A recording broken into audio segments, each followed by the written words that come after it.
Hello guys, and welcome to this video where I'm going to be showing you how to create portrait AI images with Leonardo AI. So the first thing you have to do is to go to the website app.leonardo.ai. It should bring you to a website, a web page similar to this.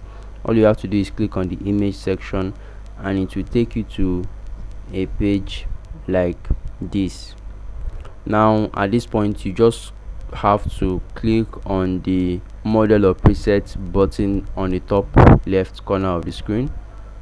Once you click on it, it will bring you an array of options where you can choose from.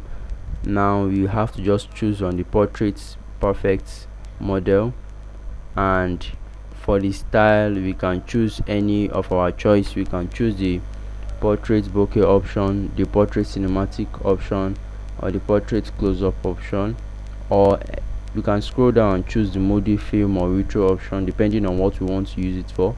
Let's leave it at cinematic option, and now we can proceed to generate the image of our choice by inputting our prompt in the prompt bar here, and then hit the generate button, and then we'll be able to generate our images.